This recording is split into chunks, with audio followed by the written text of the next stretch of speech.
The disaster did not end when Titanic disappeared.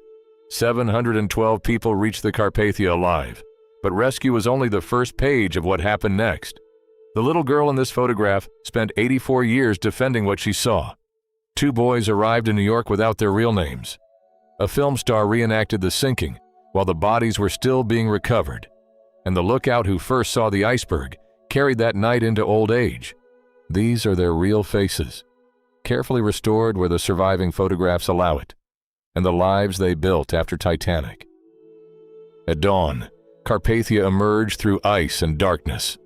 Survivors climbed aboard in blankets and nightclothes, then searched each arriving boat for faces that never appeared. 3 days later, New York celebrated a miracle. Privately, every survivor faced a different question. What could a person build after losing a family, a future, or a former self in one night? The child standing between her parents is Eva Hart, 7 years old in 1912. Her mother, Esther, feared the ship before it sailed and refused to sleep at night. When the collision came, Eva's father carried her to the boat deck, wrapped in a blanket. He placed Eva and her mother in lifeboat 14 and told her to hold Mummy's hand. She never saw him again. Eva later said the screams were followed by a silence she could never forget. Nightmares followed her into adulthood. At 23, she confronted them by taking another sea voyage and locking herself in a cabin for 4 days. For the rest of her life, Eva spoke openly about the shortage of lifeboats and opposed removing objects from the wreck, which she regarded as a grave. She died in 1996, age 91. These boys are Michelle and Edmund Navratil, photographed after rescue. Their father had taken them from their estranged mother and boarded Titanic under the false surname Hoffman. On the final night, he dressed both boys warmly, carried them to the deck, and placed them in a lifeboat. He died with the ship. In New York, the children spoke only French, and no one knew who they were. Newspapers called them the Titanic orphans. Their mother recognized their photograph in the press, crossed the Atlantic, and reclaimed them 1 month later. Edmund died in 1953. Michel became a university professor and lived until 2001, the last surviving male passenger. In 1996, 84 years after the sinking, he visited his father's grave for the first time. Dorothy Gibson was already one of the best-known faces in American silent film. She escaped Titanic in Lifeboat 7, the first boat lowered from the ship. 29 days after the sinking, audiences saw her reenact the disaster and saved from the Titanic. She co-wrote the film, played herself, and reportedly wore clothing connected with her voyage. It was the first Titanic film, produced while the tragedy was still breaking news. No complete print is known to survive. Dorothy left motion pictures soon afterward. Her later life became stranger than any screenplay. She lived in Europe, became involved in political and intelligence circles, was arrested by the Gestapo in Italy, and escaped from prison in 1944. She died in Paris 2 years later. Margaret Brown is often reduced to the nickname Molly, but that hides what she actually did. After leaving Titanic in Lifeboat 6, she used her language skills and social position aboard Carpathia to organize help for passengers who had lost everything.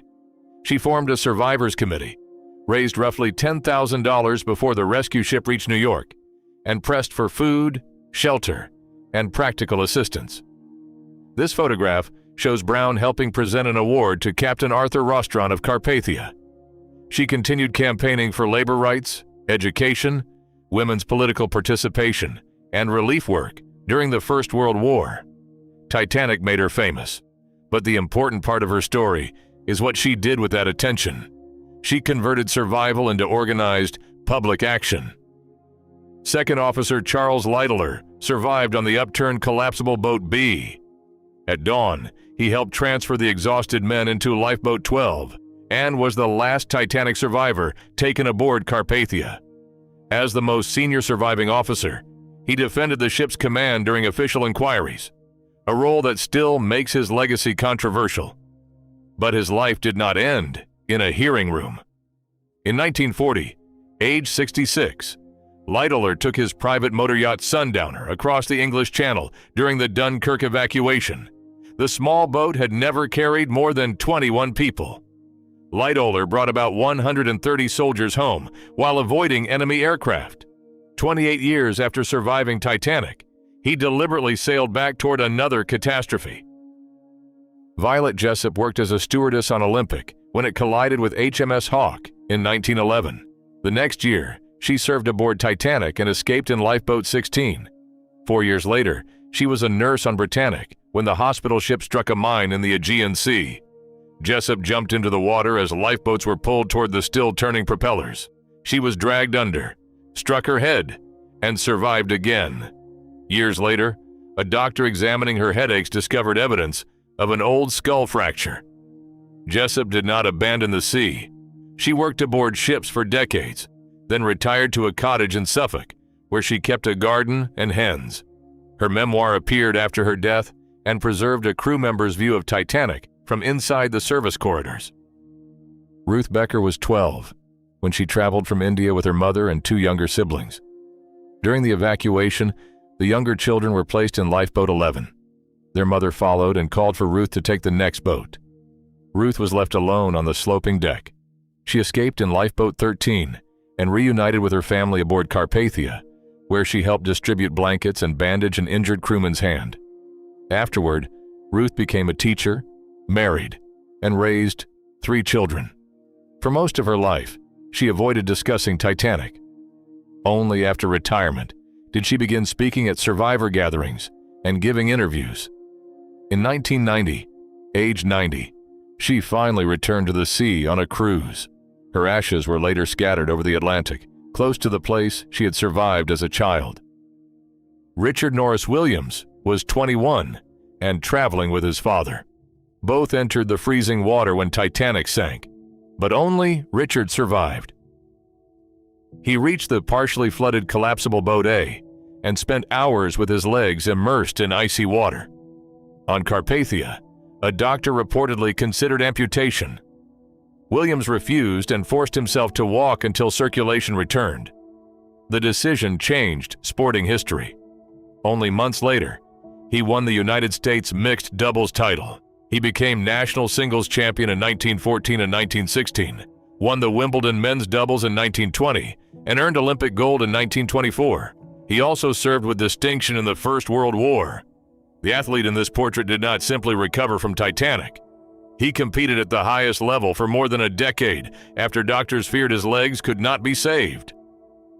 Masabumi Hosono was the only Japanese passenger aboard Titanic. After being directed away from the upper deck, he eventually found a place in a lifeboat. On Carpathia, he wrote his account on Titanic stationery, describing the flares, the blue flashes, and the terror of waiting. Survival should have brought relief. Instead, newspaper stories in Japan accused him of cowardice for taking a seat that critics believed should have gone to someone else. His reputation was damaged, and the story followed his family for decades.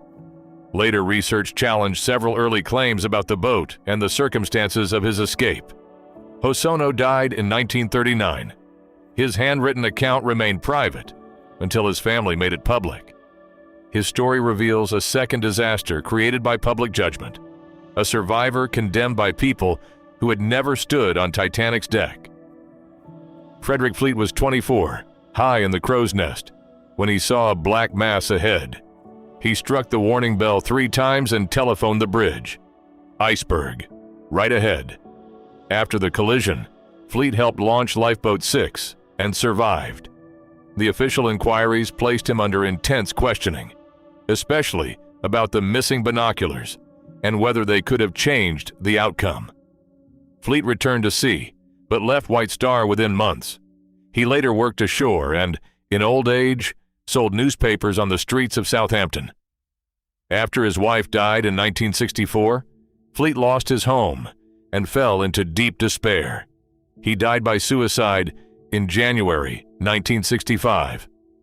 For decades, he lay in an unmarked pauper's grave until the Titanic Historical Society funded a headstone in 1993.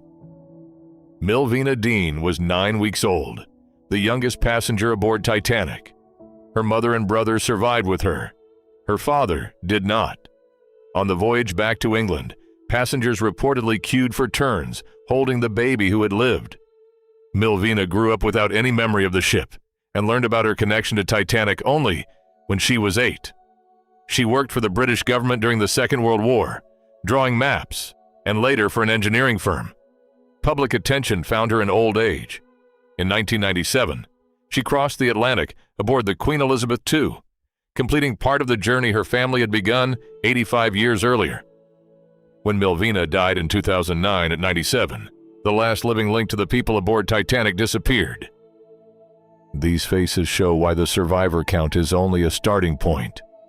Rescue created activists, teachers, athletes, witnesses, and people who spent decades trying to escape one night.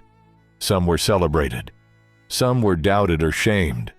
Some transformed the memory into service, and some never escaped its weight. Restoring a portrait can make a face feel present, but the real value lies in restoring the life around it, the decisions, losses, work, and years that followed.